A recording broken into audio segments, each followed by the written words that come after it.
मैं तो painless delivery करवाना चाहती थी, लेकिन डॉक्टर ने मेरा सिजेरियन सेक्शन कर दिया।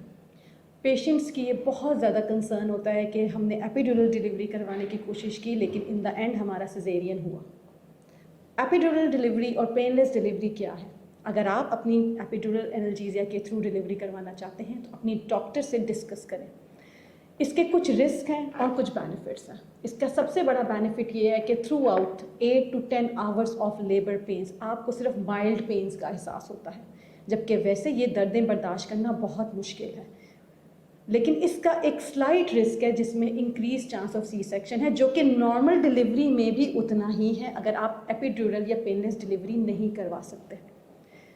एपिड्यूरल एनाल्जेसिया लगवाने से लोगों को लगता है कि कमर में इंजेक्शन लगने की सूरत में उनको परमानेंट कमर दर्द का एहसास है, जबकि रिसर्च से ये साबित हुआ है कि जिन औरतों की पेनलेस डिलीवरी या एपिड्यूरल एनाल्जेसिया नहीं लगा होता उनको भी फ्यूचर में कमर दर्द का कंप्लेंट होती है। इसका ताल्लुक आपकी हड्डियों की कमज़ोरी है, जो कि उम्र के साथ साथ बढ़ती है। अगर आप पेनलेस डिलीवरी करवाना चाहते हैं तो अपने डॉक्टर से डिस्कस करें।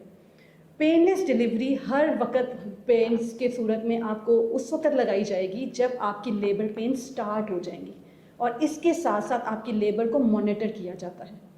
वक्त पड़ने पे सिजेरियन सेक्शन किया जा सकता है, लेकिन उसका ताल्लुक एपिड्यूरल या पेनलेस डिलीवरी से नहीं है।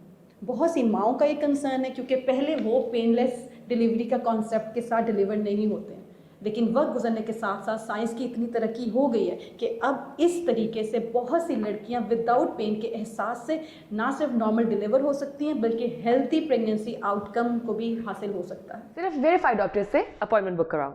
ओला डॉक, डॉक्टर का अपॉइंटमेंट आसानी से।